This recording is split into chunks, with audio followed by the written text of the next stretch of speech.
Hey, so in this video, I'm going to be talking about where you should go, where you should source your instruments, what websites you should use, and just a couple of final things to think about before you purchase. So if you're able to go to a place that has a showroom and you can try instruments out in the shop, definitely that would be like the first choice.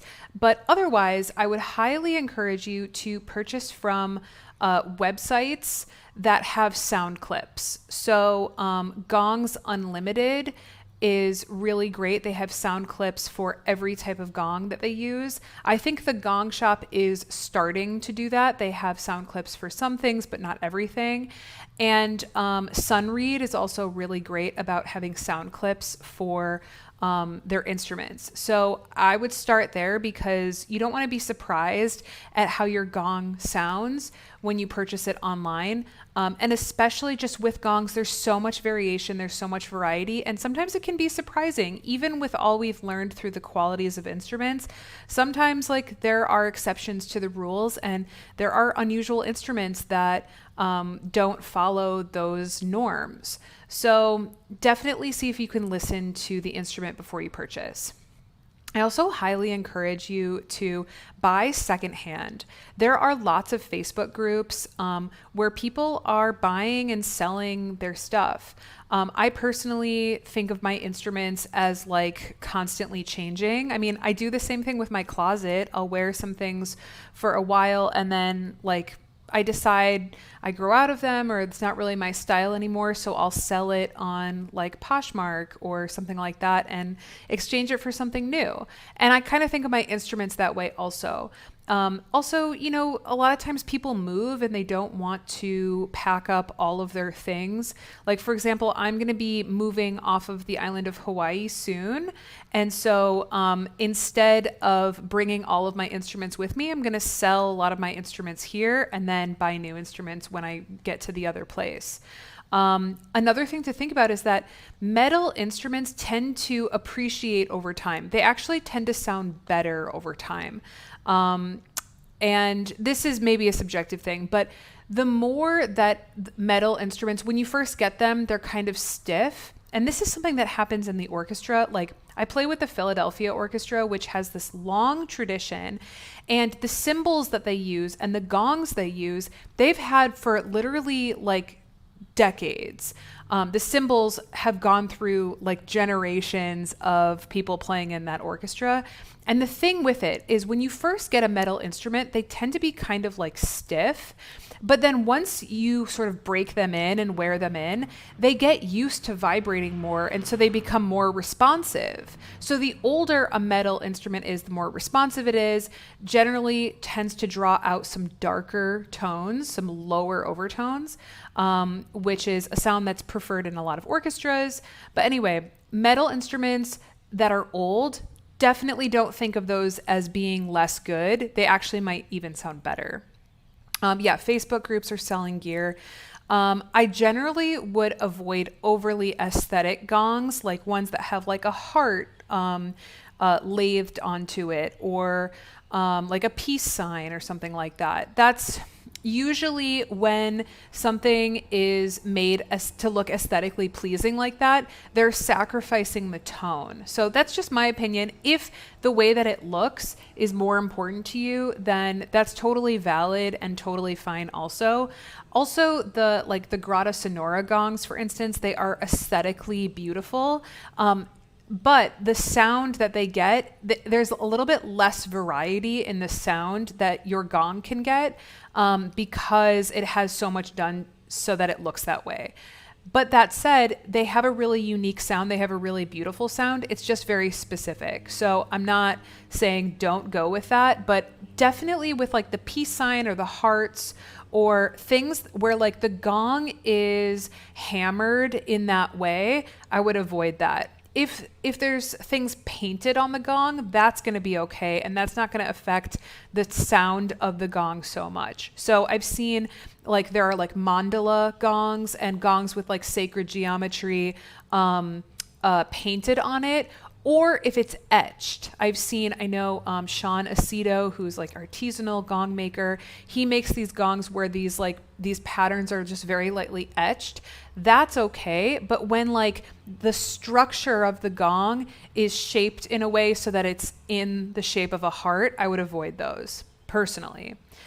Something to know also is that Wuhan, China has a very long tradition of gong making, and they're considered the gold standard for chow gongs. Oh, oops, this isn't a complete sentence. So that being said, someone bought the rights to using Wuhan. So if you see a big Wuhan printed on the gong, it doesn't mean that it was authentically made in Wuhan. But if you see like the gong maker is from Wuhan, then it's likely to be a very high quality gong. Just something to know. And then also there's a lot of like handmade and artisanal gong makers. Sean Aceto is someone that I mentioned before. I'm thinking of like Tones of Life. There's lots of them you will find on sound healing retailer websites, and they are beautiful and tend to sound really fantastic, but you're also going to pay a premium price for that. So I'm not really getting into those in this video. I'm really speaking to the people who are a little bit more budget conscious and maybe just starting out in buying like their first gong, or maybe like starting their collection of gongs. And isn't ready to invest like $6,000, you can get gongs that are like $500 and it's still going to sound great. So that's what I would say for sourcing gongs. In the shopping with me, I kind of show you some of the websites that I really like, and I would stick with those. Those being Sunreed, Gongs Unlimited, and the Gong Shop are really like my trusted resources for buying gongs. Okay, and then let's just quickly talk about bowls. Again, like if possible, buy things in person. And if that's not available to you, that's okay. I actually purchased my first set of bowls online, and I had a difficult time with this at first. Like I said, when I first started buying these instruments, I was shocked at how confusing this whole process was. And so what I did is I called up some of the retailers. I called Silver Sky, I called Sunreed. Sunreed is really like my main go-to for the crystal frosted bowls. That was the first set that I bought, and that's what I would recommend for first time bowl buyers. I think that they have the most range and the most variety in what you can do with them and translate the best into many different settings. So the frosted clear crystal quartz bowls, that would be my recommendation for like what you should buy first. But that's just me. If something else speaks to you, that's totally okay also. I would recommend, if you are someone who I'm getting ahead of myself. Check to see if they have sound clips, because that's always going to be helpful, especially if they specify between 432 versus 440. It's really good to be able to listen to those differences, especially if you're not familiar or if you're not sure which one you want to go with. See if they have sound clips. Sunreed does. Sunreed is my go-to. I said this before, but there were other companies that I spoke to on the phone when I was purchasing my bowls that were not as open and transparent about where they source their bowls and their materials. Were not as transparent about tuning. Like, the tuning was very important to me as a trained musician. I wanted the tuning to be really exact. Sunreed is really good with that. So I have no affiliation. I'm not sponsored. I don't make a cut of anything. I have no code. I have spent my money personally on instruments from Sunreed, and that's what I recommend, because not only are they extremely knowledgeable and helpful and very nice, but they were they were happy to talk with me and make sure that I had what I needed. And they also have like really the highest quality, definitely when it comes to the frosted, sandblasted crystal quartz bowls. Cool. Generally, I would avoid the painted bowls, which I went over in the like types of bowls video. There tend to be just a few more issues with them. If you love the way that they look and you love the way that they sound, definitely go with what you love. But that would be the only thing that I would recommend avoiding if you're starting from scratch and you're not really sure. They are the absolute heaviest ones that you can buy. So they're going to be a lot more cumbersome to move around. And the sound of them is really quite focused, pointy, piercing, and it can be a little bit overpowering. I would be wary of anyone who is saying 432 is perfect pitch, because technically perfect pitch is actually 440. So if they're saying perfect pitch, tuned to 432, they're just using lingo that is inaccurate. And so if they're being inaccurate about that, then to me that sort of points to them not really being ethical as a retailer and just using language to like using buzzwords to just sell and not actually being knowledgeable about the product and just trying to get your money, basically. Check the shipping location. Check where the bowls are coming from. If they have like a warehouse in the US and they have inventory there, or if they're shipping from China. If they're shipping from China, it may take long. There are production issues.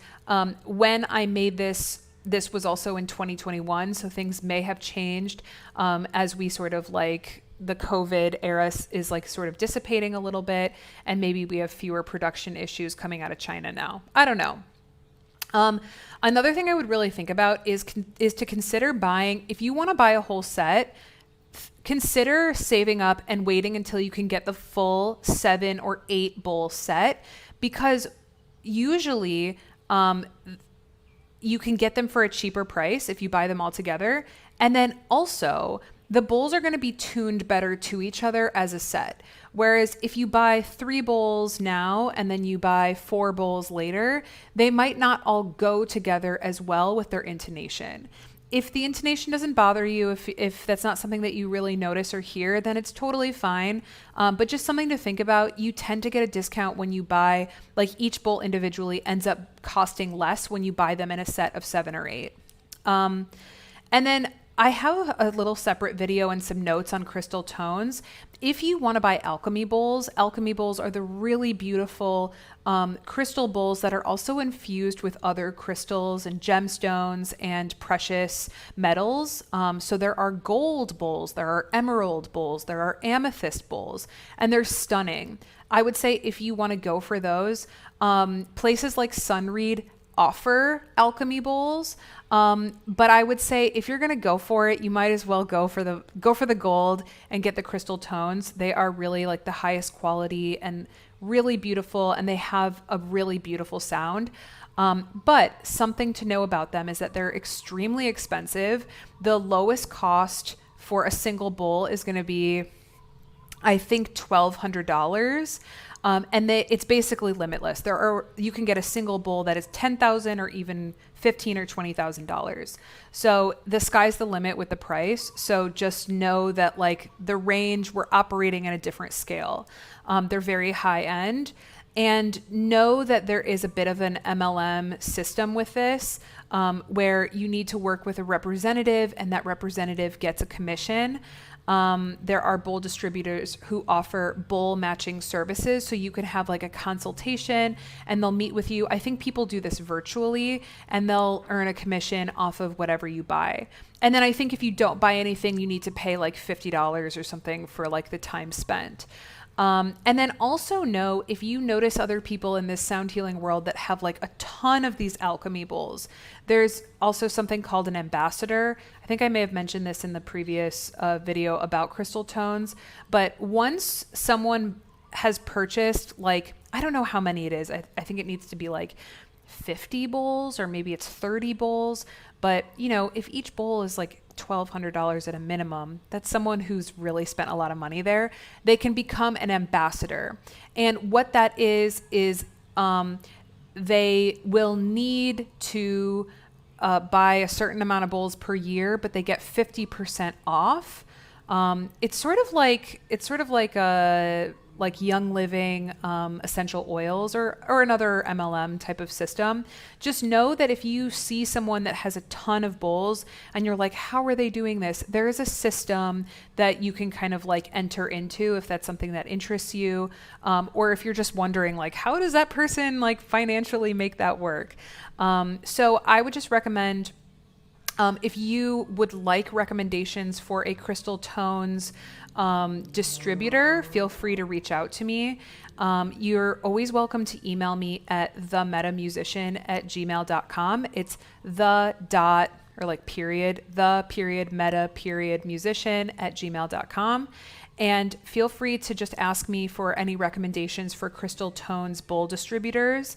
Or if you know people, you can search for them on Instagram or like Google. And there are people all over. But I would recommend, since they do earn a commission, to go with someone who you know, or go with someone who like has taught you something or has given you some value, just because, you know, you're sort of giving back to them also when you purchase through them. So that's it for sourcing bowls and gongs, and hopefully that was helpful for you guys. See you later.